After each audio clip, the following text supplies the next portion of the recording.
Bismillahirrahmanirrahim. Assalamualaikum warahmatullahi wabarakatuh. Alhamdulillah. Alhamdulillahilladzi nahmaduhu wa nastaghfiruh. Wa na'udzu billahi min shururi anfusina wa min sayyiati a'malina may yahdihillahu fala mudhillalah wa may yudlil fala hadiyalah. Asyhadu an la ilaha illallah wahdahu la syarikalah wa asyhadu anna Muhammadan abduhu wa rasuluh. Amma ba'd. Ari nenggo manis aroming pambudi marsudi ing reh krana luhuring budaya ukuraning jiwa jawi ingkang ada dasar Pancasila ingkang agung ing Nuswantara nuwun kawula nuwun panjenengan sepuh bini sepuh haji sepuh miwah kasepuhan ingkang sampun pono ing pamas miwalebda ing pitutur ingkang winundi saha kinabekten sutresna budaya diluhung ing pemarti mardawaning budaya luhur ingkang winantu ing sukarana pangembun saha pangembating praja miwah satriyaning negari. Kemangka dados pangayomanipun para kawula dasih ingkang tuhu kinurmatan. Alim saha ulama, Rama Yai Ibu Yai Bapak Haji Baja Ustad Ustadzah. Mandhapipun dhateng santriwan menapa dene santriwati ingkang tantara latri tansah werda sumanting kitab suci wahyuning Ilahi. Kemangka dados panuntun kiblating manembah mring Ilahi suci ingkang tuhu luhuring budi. Malikinipun bari ageng biyan Bapa Sunarno sekalian Ibu Jumini keluarga ageng pamengku gati ingkang sinangkung bagya mulya. Malembar dhateng sepuh para pini sepuh ingkang dalu iktos kula bektosi kadang werda tumarna ingkang pantes sinudarsana. Sewu lepat agung paksama dening kawula kepareng lanyo ngabiyantara. Deksura ngadeg wonten ngarsa handika nigas wacana munggel kamardikan panjenengan. Hanyaruwi anggen sami kepareng wawan pangandikan menapa dene bawa rasa sinigek sawetawis. Mboten teges kawula ngirangi tata tenap selawrat ngemban dawuh keluarga ageng biyan Bapa Sunarno dalu mangke. Piniji ndherekaken lampahipun keluarga ageng paguyuban karawitan Wisnu Laras. Estu kula ingkang tinuding dalu mangke ndherekaken lampah ambek bilih kirang nuju dhateng andika. Ngrumaosi namung titah sawantah manungsa limrah kathah kekirangan, kathah kekilapan nyuwun diagung ing pangsama kalenggan dalu. Handika sadarum para tamu kepareng pinarak lenggah kanthi mardi kang penggalih nenggo ngantos purnaning pahargyan dalu mangke sinurung donga pangestu dhateng Mbyan Bapa Sunarno awit ing benjang pareng netepi darmanipun tiyang sepah nenggih hambandul krami miwa suta mahargya siwi putrinipun ingkang asesile Wara Ayu Ani Setyawati ing benjang dawuh kalawan bagus Khori Anggara Putra tanaya jalu saking Penjan Bapa sugeng almarhum sekalian Ibu Sutim ingkang saking Seraten RT 3 RW 13 Desa Pucangan Kecamatan Kartosura Kabupaten Sukoharjo. Mila dhateng Arjantika sadarum para tamu estu Penjan Bapa Sunarno Gotrah Kulangsa nyuwun donga pangestu mugi kanthi donga pangestu panjenengan ing benjang anggenipun kepareng handhapaken kang putra nyarengi rintanipun Gusti Kang Maha Kawasa mangke kawilujengan dalu mangke dalu midodaren dalu kirim donga kepara kagelar kanthi langen beksan toyub awit ing dalu Penjan Bapa Sunarno nimbali kula keluarga ageng Wisnu Laras nggelar langen beksan toyub tinata murih guyub sinawang murih katon pantut kepara panjenengan Ibu Wida Beksa wis kepareng lenggah wonten ngarsa andika satata ing mangke daya-daya hambuka wiwara suka hanamung mekaten ing dalu kawula ing kemangka piniji ndherekaken lampah anggen kawula kepareng hambuka estu dhateng ngarsa andika sadarum para tamu kepareng pinarak kanthi mardi kang penggalih wasana nuwun kawula nuwun ndungkap dilaksana dalu ndungkap wahyaning mangsara kepareng daya-daya binuka sareng keluarga ageng paguyuban karawitan Wisnu Laras hambuka wiwara suka langen beksan toyub ing dalu kepareng hangaturaken menggah laras sing gending gambir samit para kadang.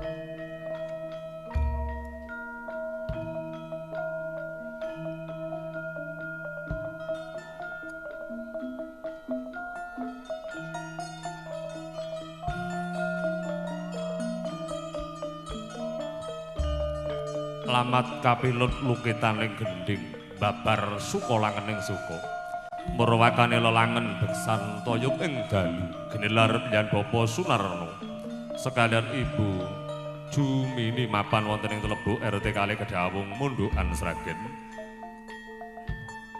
satoto dhateng ibu Wida Beksa tan sanes penjerikan ibu Warni nganti Dek Yanti Dek Nilam ugi Dek Pena para ngomonggo mapan wonten ing sasana lelangen beksan toyuk nenggih langen suka langen budaya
tata liru sasana nonton tayub para Kakang.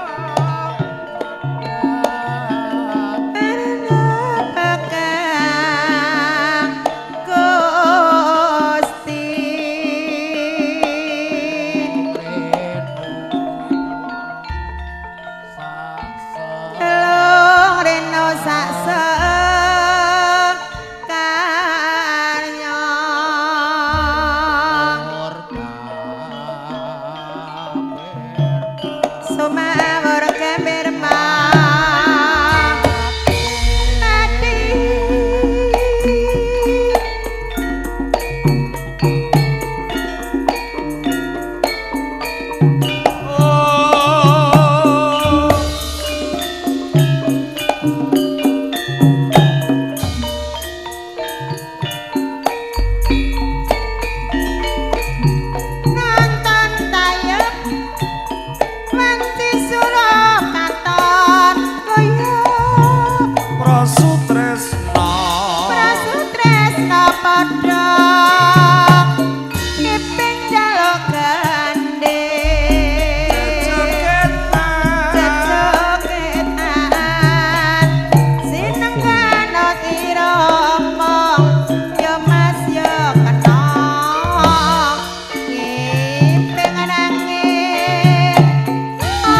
ora harja sepen saking sambekala marmakane suka ing dalu sarengan keluarga ageng paguyuban karawitan Wisnu